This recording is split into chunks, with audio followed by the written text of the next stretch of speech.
this section, I want to talk with you about intermolecular forces. Notice that there is a nice laundry list of attractions that we have to go through, and some of this might be reviewed for you, some of it might be new material. The most important piece in this section is the difference between intra and intermolecular forces. So when we're talking about intra, we're talking within one molecule or one compound. And these are always the strongest out of all the forces. So don't try to argue that hydrogen bonding is stronger than covalent or ionic compounds. It is not the case. Bonding is always going to trump any kind of intermolecular force.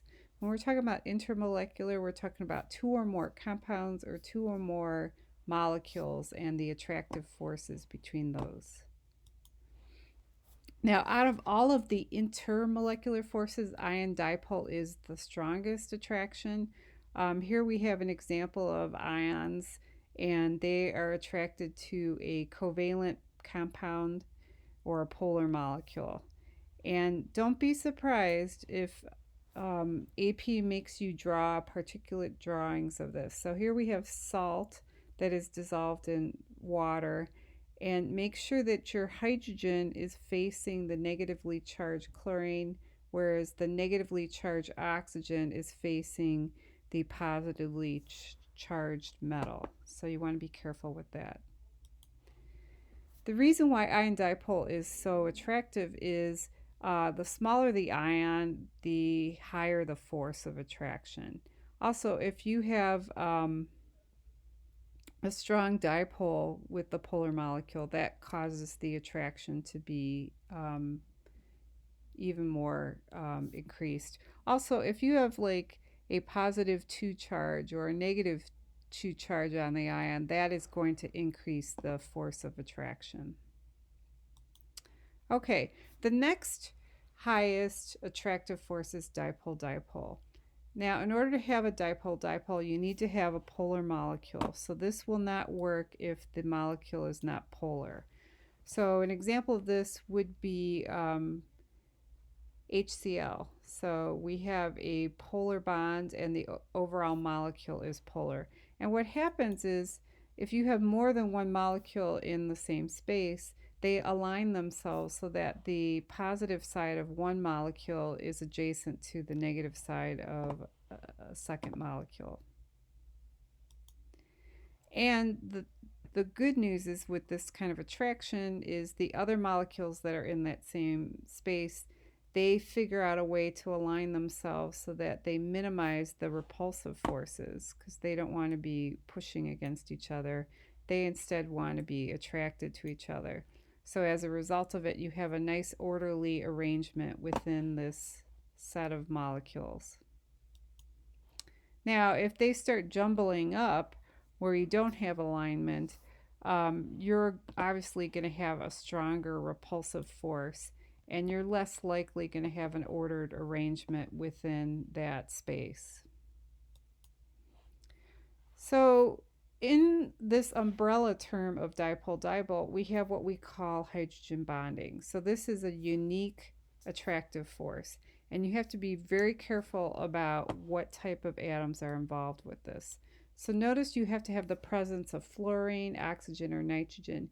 You could have two different compounds where one of the compounds has fluorine and the other one has nitrogen. So don't be surprised if you see a combination of two different molecules. The other important piece is the lone pair electrons helps tremendously with this type of attraction. And then the third piece is that you have to have a covalent bond with hydrogen. If you don't have this covalent bond with hydrogen, you're not going to have hydrogen bonding. The hydrogen bonding is actually this dotted line that is an attractive force. So it's an intermolecular force. It's not a covalent bond, but it's a very unique attraction within dipole-dipole. So some of the reasons why you might have to explain why there's an increase in boiling point, you have to have a very electronegative atom. It has to be tiny, and it has to have access to lone pairs. So these three things create this sweet spot or this unique situation where molecules are very strongly attracted to each other. You will not get hydrogen bonding if you have any of this missing. Hydrogen bonding obviously occurs with water. So water has a very strong electronegative atom. It has access to lone pair electrons, and it is very tiny. So as a result, it allows for other molecules to kind of cluster together in a very unique way to have this strong attraction. Now, if you have a second type of molecule like methanol, notice that even though methanol has carbon with 3 hydrogens bonded to that oxygen, it still has access to that oxygen and that covalent bond with hydrogen to allow for hydrogen bonding. Now, this is a very attractive hydrogen bonding arrangement. So notice that acetamide, which has access to 2 sites that can do hydrogen bonding.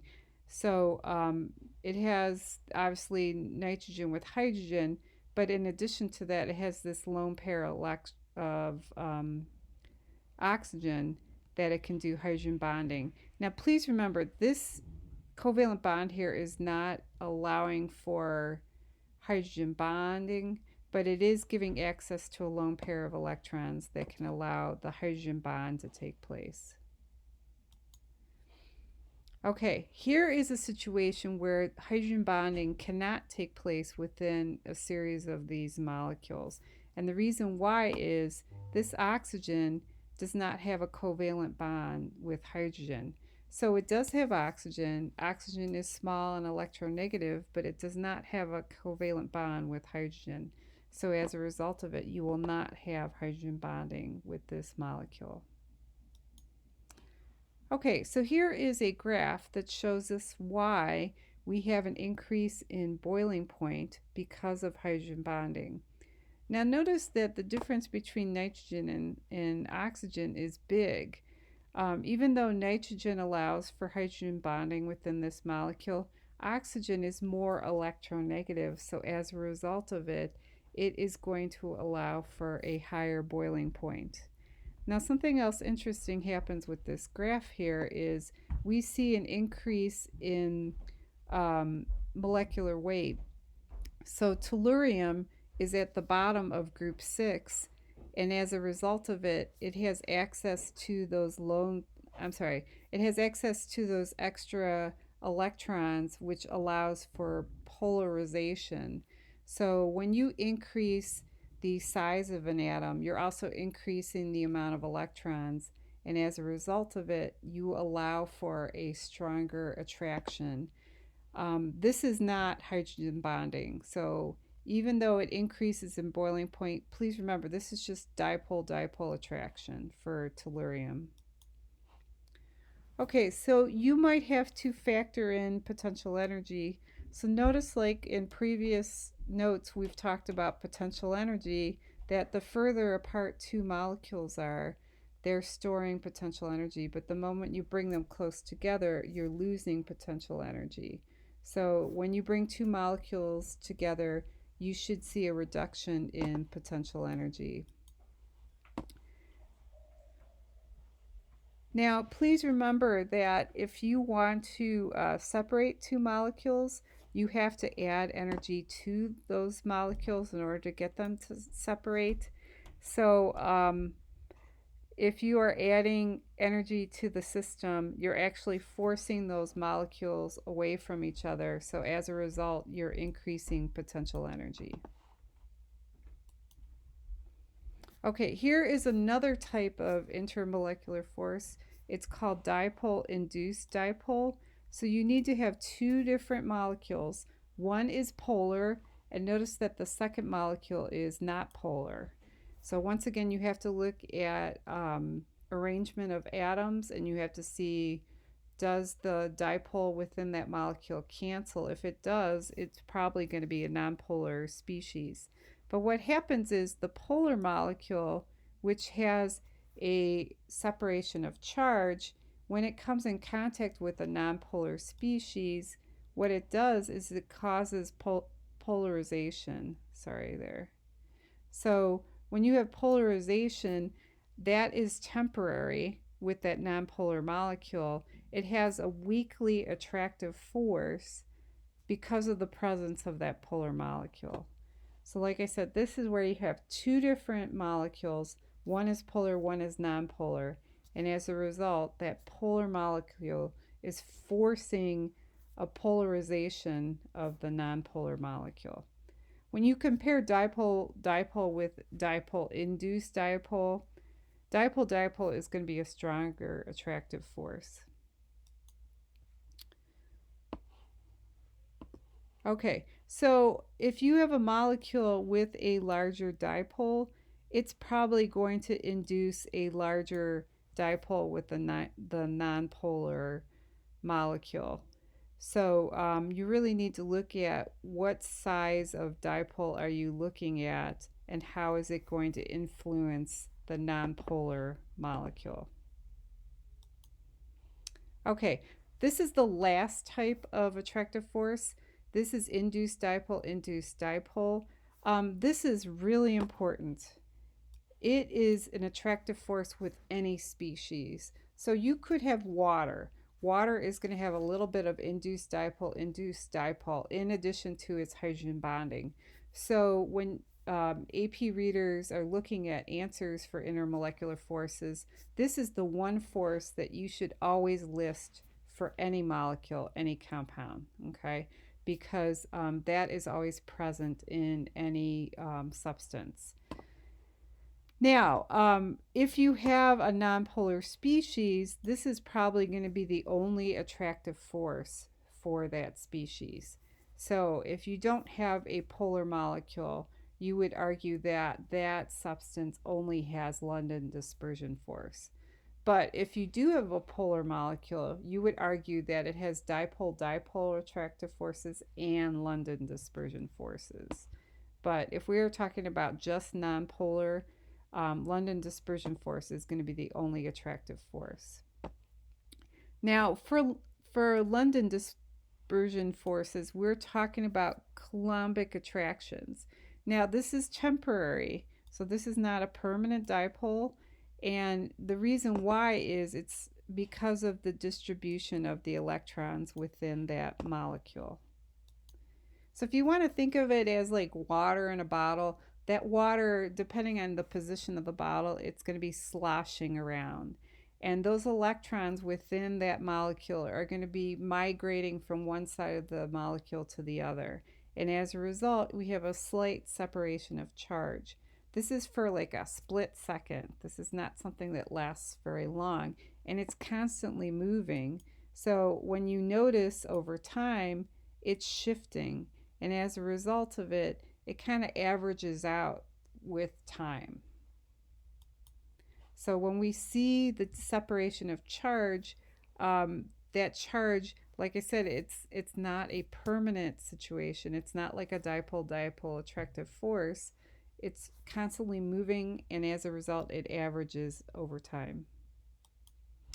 So what happens is within one molecule or one atom, we get a temporary shift in the charges. And the amazing thing is that it causes other molecules or other atoms to also shift their charge and sort of align with each other. So at one moment, they're all facing one direction. At the next moment, they're facing opposite direction. Now, the important piece, and you need to think about this when you're writing with terminology, is the larger the access to electrons, the more polarizable the atom or molecule is. So what this graph is showing you is that iodine has a very high boiling point because it has access to larger number of electron clouds, and as a result of it is very polarizable. And when you think about it too, helium, fluorine, and chlorine are all gases at room temperature. Bromine is one of the two that is actually a liquid at room temperature, and iodine is a solid at room temperature. And that kind of illustrates which molecules have a greater force of attraction. Now, please remember that this is still a very weak attraction, but the important piece is that you want to say if you have more electrons, they are more polarizable, and this becomes an increasing attractive force. So please remember that the more electrons you have, the greater the attraction this force will have. Now, also you have to think about too the fact that if you have a smaller molecule, um, you could argue that the size of the electron cloud is decreasing, especially when we're looking across a period. Okay, so here are two examples of nonpolar molecules. One is a saturated fat, and saturated just means that there's all the possible hydrogen that could be bonded to carbon as a result of it. With unsaturated, we are lacking hydrogen, and as a result here, we have two hydrogen that are missing, and we have a double bond. Now, if you think back to your molecular shape, this is tetrahedral for a lot of these central carbons, but here this is trigonal planar, so it's going to have a larger bond angle, and as a result, it's going to be bent and it's going to have a kink in it. So when you line them up in a group, notice that on the left, the saturated fats have a stronger dispersion force, whereas the unsaturated on the right have a weaker dispersion force because of their alignment. You can argue it's also because of like Velcro. If you're stacking molecules, the closer they get together, the stronger the attractive force. Now, a pi bond. Please remember pi bonds are present when you have a double bond. So we have a sigma bond and then we have a pi bond. And as a result, we have more polarizability due to that extra covalent bond that is present. So what happens is the electrons within that pi bond, they have freedom to assist with polarization of that species. So if you see the presence of a lot of pi bonds, you might see an increase in attractive force. All right, so here's the list of all the intermolecular forces, and notice that London dispersion is the weakest attractive force. However, you have to be careful because sometimes you will see substances with London dispersion forces and they have a greater boiling point than something like water, which is hydrogen bonding. So be careful when you are interpreting data based on boiling point. Now, if you stack up the strength of attraction, obviously, when you're talking about the strength of attraction, Ion-Dipole would be the greatest out of all the attractive forces.